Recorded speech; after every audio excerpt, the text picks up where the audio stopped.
इथून साधारण 20-30 फूट खोल आणि रुंद होतं. या किनाऱ्यावरून पोहूनही जाता येत होतं, शिवाय नावेनेही जाता येत होतं आणि प्रवाह खूप जोरदार होता. हे साधारण 5 वर्षापूर्वी इकडच्या घोरामारासोबत बुडालं होतं. लोक चालत यायचे, आता ते नाहीये, ते दिवस राहिले नाहीत. मी सुंदरबनात आहे, जी जगातील सर्वात मोठी खारफुटीची परिसंस्था आहे. पण हे एक असं ठिकाणही आहे जिथे हवामान बदल ही काही दूरची भीती नाही, तर इथल्या अनेक लोकांसाठी एक जिवंत वास्तव आहे. आता ही एक फेरी आहे जी मला घोरामारा नावाच्या ठिकाणी घेऊन जात आहे. घोरामारा हे एक बेट आहे जे गेल्या 15-20 वर्षापासून सतत चर्चेत आहे आणि याचं कारण म्हणजे त्याला बुडणारे बेट म्हटलं जातं. खरं तर याच्या शेजारचं एक बेट आधीच नाहीसं झालं आहे. समुद्राने त्याला आधीच गिळंकृत केलं आहे आणि शास्त्रज्ञांच्या अंदाजानुसार हे बेटही पुढच्या 2 दशकात नाहीसं होईल. आता हा 2026च्या बंगाल विधानसभा निवडणुकीचा शेवटचा टप्पा आहे.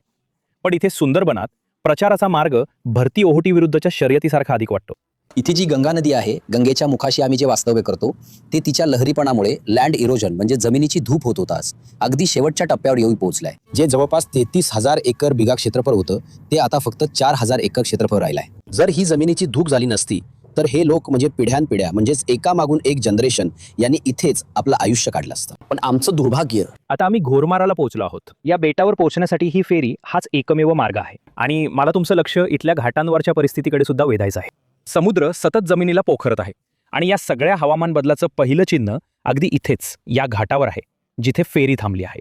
ही सगळी ठिकाणं, ही सगळी जमीन समुद्राच्या पोटात जात आहे आणि पुढच्या 10 वर्षात किंवा किमान पुढच्या 2 दशकांमधलं हेच इथलं खरं वास्तव आहे.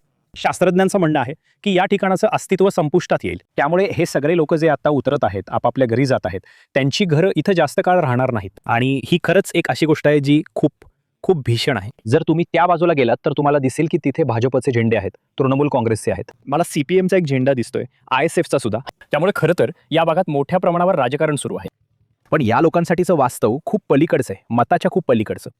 समस्या समुद्राची आहे, चारी बाजूनी नदी फुटत आहे. आम्हाला एकदा नाही तर 2-3 वेळा घरं बांधावी लागत आहेत. जेव्हा पुन्हा बंधारा बांधला जातो तेव्हा पुन्हा घर तोडावं लागतं. पुन्हा अनेक वेळा बंधारा तुटून घरं पाण्याखाली जात आहेत. ह्या समस्या आहेत. येण्या जाण्याची समस्या आहे. बऱ्याच वेळा ओटी असली की आम्ही जाऊ शकत नाही. आता मी घोरमाराच्या आतमध्ये आहे आणि मी अशा ठिकाणी आहे ज्याला कासीमारा म्हणतात किंवा पूर्वी कासीमारा म्हणायचे. आता पुन्हा हे अविश्वसनीय वाटतं कारण हे आपल्या डोळ्यांसमोर घडत आहे. पण फक्त 10 ते 15 वर्षापूर्वी इथे समुद्र नव्हता. हे खरं तर एक गाव होतं. 1970च्या दशकापर्यंत या ग्रामपंचायतीमध्ये 3 जनगणना गावांचा समावेश होता, म्हणजे लोहाचुरा, कासीमारा आणि घोरमारा. आणि हा विस्तार सुमारे 30 चौरस किलोमीटरचा होता. पण वाढत्या समुद्र पातळीमुळे होणाऱ्या प्रचंड दुपणामुळे गेल्या 50 वर्षात ही जमीन तिच्या मूळ आकाराच्या जवळपास 80% कमी झाली आहे. दुपण्यामुळे लोहाचुरा आधीच गिळंकृत झालाय, ते आधीच गेलंय आणि कासीमाराचा 3/4 भाग. इकडे मी लहानपणी तेव्हा व्हॅन चालवायचो. या बेटामध्ये सगळीकडेच व्हॅन चालवायचो. याकडेने रस्ता होता, कासीमाराचाही पलीकडच्या बाजूने रस्ता होता, शाळा होती. त्यानंतर शाळेपासून थोडं पुढे आल्यावर गावाच्या मधून बाजार होता. इथे बाजार होता, मंदिर होतं, मशीद होती. हळूहळू करत तुटत सगळं निघून गेलं. बरोबर बोलला. फक्त तुमच्या प्रेक्षकांना समजवण्यासाठी, हा जो समुद्र मी पाहतोय, तुम्ही म्हणताय की इथे मशीद, मंदिर, बाजार होते. समुद्रामध्ये सगळं राहतं. इकडे आता पाणी झालंय, सगळे राहतात. तुम्ही किती वर्षापूर्वीची गोष्ट सांगतात? 5-6 वर्षापूर्वी सगळे राहत होते. त्यानंतर हळूहळू निघून गेले, सगळं नदीत गेलं. आम्ही अर्ज केला होता की इथं बोल्डर दिले तर निदान आम्ही काही दिवस राहू शकू. जसं आमच्या त्या बाजूला बोल्डर दिले आहेत, त्यांच्याकडे तिकडे आता धूप वगैरे काही नाही. आम्ही सुद्धा हेच मागितलं होतं. जर त्यांनी आमच्यासाठी ते करून दिलं तर नक्कीच आम्हाला इथे राहता येईल.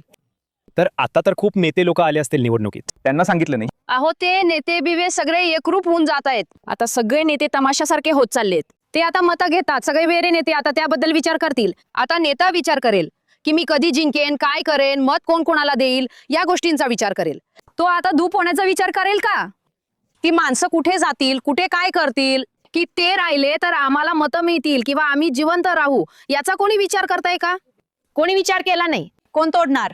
आपला कोणत्या नेत्यावर विश्वास आहे का? दीदीवर किंवा मोदीजींवर, कोणावर? दीदीला जेवढं सोका ती तेवढं दीदी करत आहे. आता मोदी आले तर आता मोदी काय करतील हे मोदींनाच माहित. आता मोदींनी तर काही केलं नाही. हे देईन असं म्हणत तर बऱ्याच गोष्टी धक्काबुक्की फसवणुकीने चालल्या आहेत. की हे देईन, तुमच्या खात्यात 5,000, 6,000, 10,000 असं करून देईन, मला मत द्या, मी आले तर तुमचे किती उपकार करेन. आधी काम पहा, त्यानंतर मग. नाही, तुम्ही आधी काम दाखवणार नाही. शेवटी आधी तुम्हाला आणून शेवटी बघतील की तुम्ही दीदीपेक्षाही वाईट आहात, तेव्हा काय? आम्हाला भीती तर वाटते आहे, आता भीती वाटली तरी आता करण्यासारखं काही नाही. जो सत्ताधारी पक्ष आता सत्तेत आहे हो, त्यांनी जर काही केलं नाही तर त्यांना सांगून सांगून काही होत नाही. ते थ्रू त्याला देत आहेत, त्याच्या थ्रू याला देत आहेत. ज्याच्याकडे सत्ता आहे तो तर करणारच. हे म्हणतात केंद्रानं दिलं नाही तर मी कुठून करणार. तुम्ही तर सत्तेत आहात तर तुम्ही करून दाखवा. केंद्राचं घेऊन तुम्ही काय करणार? केंद्र जेव्हा येईल केंद्र करेल. तुम्ही जोपर्यंत आहात जेवढं तुम्हाला जमतं तुम्ही तेवढं ते करा. फक्त त्या सगळ्या गोष्टी न करता फक्त म्हणतात विकास करतोय, शाळेला एवढे पैसे दिले, मंदिराला एवढे पैसे दिले. हो, यामुळेच त्यांचा विकास होतोय. आता आपण हे स्थापित केले आहे की घोरमाराची भूमी वेगाने कमी होत आहे. तर मग प्रश्न असा पडतो की सरकार याबद्दल काय करत आहे. आता आपल्याला हे माहीत आहे की राष्ट्रीय हरित न्यायाधिकरणाने काही महिन्यांपूर्वीच येथील जमिनीच्या धूपचे परिणाम कमी करण्यासाठी एक व्यापक योजना आखण्याचे आदेश दिले होते आणि सरकारचं म्हणणे आहे की त्यांनी कोट्यावधी रुपयांचे धूप प्रतिबंधक उपाय लागू केले आहेत. आता ते वापरत असलेल्या काही तंत्रांमध्ये शहरी बंधाऱ्यांचे बांधकाम, नैसर्गिक स्थिरीकरणासाठी खारफुटीची लागवड आणि किनारपट्टीच्या संरक्षणासाठी दगडी तटबंदीचा समावेश आहे असे ते सांगतात. प्रश्न हा आहे की हे उपाय पुरेसे आहेत का आणि या गावात जमिनीचा ज्या प्रकारे वेगाने संकोच झाला आहे ते पाहता हे उपाय समुद्राला आत येण्यापासून कितपत रोखू शकतील. जर अजून पाणी आत आलं तर तुम्ही काय कराल? काय करणार? तिथेच राहावं लागेल. आणि काय करणार? आमची बाहेर कुठं जागा जमीन काहीच नाहीये.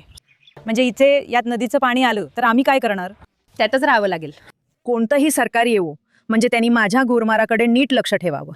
इथे काम व्यवस्थित व्हायला हवं, चांगल्या प्रकारे व्हायला हवं. आम्हाला हेच पाहिजे. तुमचा कोणावर विश्वास आहे, दीदीवर की भाजपवर? कोणावर? आम्ही ममता बॅनर्जींना. दीदी का? म्हणजे जी कामं त्या करत आहेत ते आम्ही पाहतोय. बदल होण्याची गरज आहे. का? काय करणार? आम्हाला घरंदारं देत नाहीत, सगळं काही लुटून खात आहेत. टीएमसीनं येऊन अशी अवस्था केली आहे, साधी तारपत्र सुद्धा देत नाहीये. घराची जी अवस्था आहे, येऊन तारपत्र देत नाहीत, काय खायला सुद्धा दिलं नाही.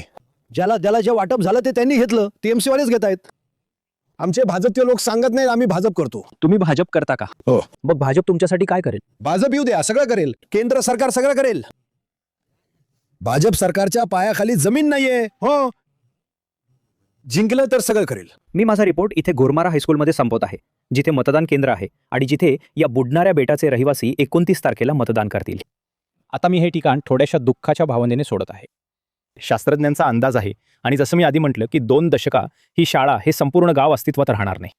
आणि हवामान बदल ही खरोखरच अशी गोष्ट आहे जी घोरमाराच्या रहिवाशांच्या डोळ्यांदेखत घडत आहे आणि आमच्यासारख्या पत्रकारांच्या डोळ्यांदेखत, जे इथे लोक याचा सामना कसा करत आहेत हे पाहण्यासाठी आले आहेत. पण आशा आहे की सर्व सरकारांद्वारे पुरेशी पावले उचलली जातील जेणेकरून हे ठिकाण शक्य तितके जास्त काळ टिकू शकेल हे किमान सुनिश्चित होईल.